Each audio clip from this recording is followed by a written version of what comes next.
This is Celebrity Sleaze, presented by McDonald's. Best part about working at McDonald's is the people. Well, I guess in Hollywood, Barnes, sometimes this is bound to happen, right? Eddie Murphy's son and Martin Lawrence's daughter are engaged. That one tripped me out. That's interesting. Eddie's son Eric and Martin Lawrence's daughter Jasmine got engaged over the Thanksgiving holiday. We're engaged. You know, they were in movies together, Eddie and Martin. They did Boomerang in 92 and Life in 1999. But can you imagine the holiday gatherings now? That's going to be a comedy powerhouse. They're going to keep it all in the family. I love it. Everybody's talking about that Yacht Rock documentary. I've got to see it. Because every time I listen to that, Yacht Rock channel on Sirius XM, I'm like, how is that a Yacht Rock song? You know what I mean? It's like very loose between soft rock and... Yeah, the definitions are definitely loose. Yes. So anyway, it's on Max. Now, during the filming, the producers play a call to Donald Fagen from Steely Dan, asking him if he'd like to be involved in the documentary. I don't think he's quite a fan, Barnes. Hello, Mr. Fagen. Yeah, this is he. Yeah, hi, this is Garrett. I'm the one making this Yacht Rock documentary. Uh-huh. Yeah, so I've been talking to a lot of people that have played with you and Steely Dan over the years, and I was wondering if you'd sit down with me and talk about your music and this genre. And what genre is that? Yacht Rock. Oh, Yacht Rock. Well, I tell you what. Why don't you go yourself?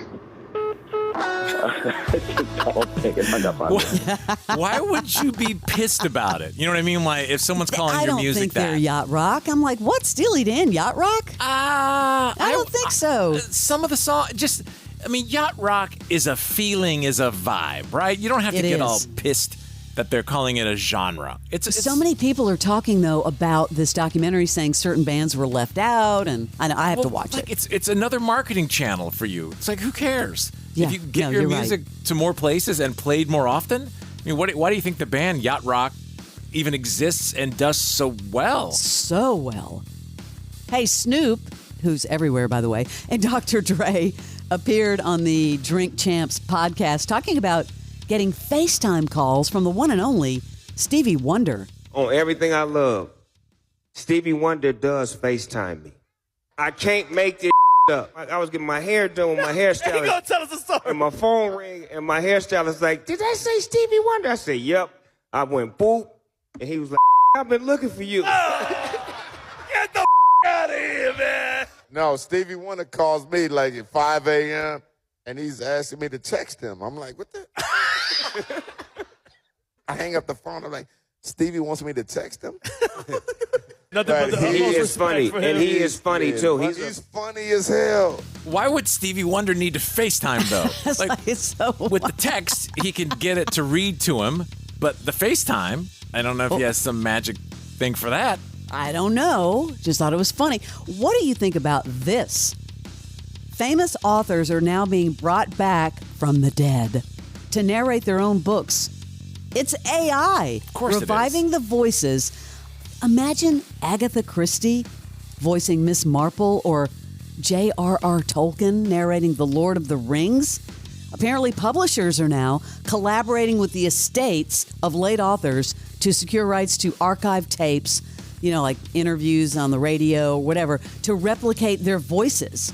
This is insane. It's just that the emotion isn't there, though. That's what's so weird. Mechanically, sure, it may be a lot like Agatha Christie, but it's not going to have that feel if it was really her reading it. I know. The speed that AI is going with all of these things, with voices and images, it is freaking completely insane. Well, I saw that, and I just couldn't believe it. But a lot of actors speaking up about AI. Ben Affleck was on CNBC, a panel, and he was asked about AI. How do you see it? I mean, is it a benefit or is it a real threat? Is it possible that a Netflix could say, we're going to do our own James Bond thing out there with a bunch of actors that are completely recreated for this market or that market? A, that's not possible now. B, will it be possible in the future? Highly unlikely. C, movies will be one of the last things, if everything gets replaced, to be replaced by AI.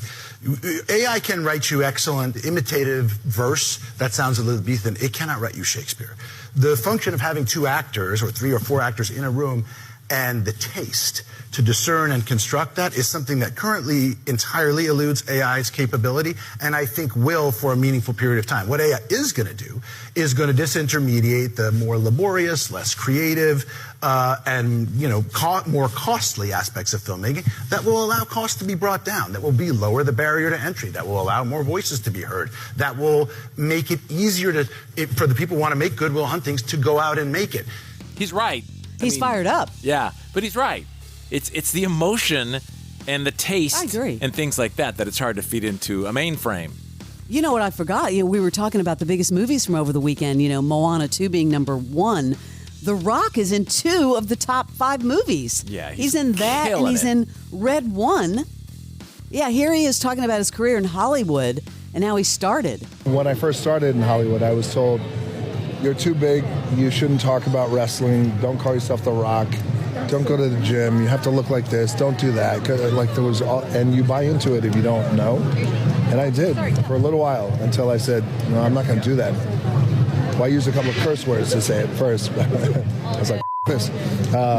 And so that helped change the trajectory. Isn't it crazy how people in powerful positions are really high up and they're just dissuading people from doing things like that? Yeah. Like, why would you say that? Yeah. You can't be this. You can't be...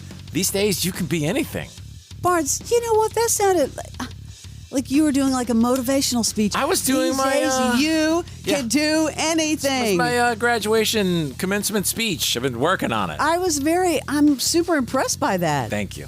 I think you should do like one of those TED Talks. Yeah, stand up. Come on. It'll only be about a minute long, but it'll be strong. Hey, you used to watch Days of Our Lives, right? I did not. Oh, I thought, which one did you watch? I was up for a role. The Young and the Restless? On Days of Our Lives. And Yeah, Young and the Restless. Yeah. Well, Wayne Northrup, known for his iconic roles in Days of Our Lives and Dynasty. If you saw his picture, you would know who he was. Sadly, passing away at the age of 77.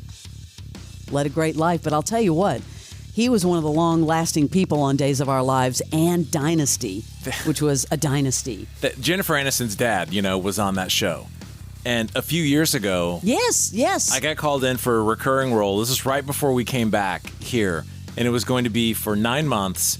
And I had to memorize 15 pages of dialogue. So I'm in L.A. I had to do this in 4 days. So you have to be off book is what they call it, where you go in an audition. Went down to NBC in Burbank. Wait through. They put you in like a waiting room where you see all the Emmys and all the stuff. And then you're sitting there and your mind starts playing with you. They pull me in, and it's me and the casting director. We do the whole thing, the whole pages. And I noticed... You got 15 pages. You memorized them. And the pressure is immense because it's a lot of money on the line. Sure. And we go through the whole thing, and I'm thinking the whole time, she's not really paying attention to me. Like, I felt like it's just us in there, screen testing in this studio. Was she looking down, reading or something? I finished, and she goes, all right, thanks. We went ahead and wrote this role out, so we appreciate you coming in. And I was like, you've got to be. Why didn't you just tell me? Why did you even bother to make me go through that? Because they play games. 15 pages of awful dialogue. Oh, sorry I brought that story up. Thanks brought for that bringing bad up an old memories for wound. Yeah, sorry about that. Appreciate it. Francesca Eastwood, the daughter of Clint Eastwood, can breathe a sigh of relief. Say it again, Fram, one more time. Relief. She can breathe a sigh of relief. Okay. She will not face prosecution for that felony domestic violence arrest.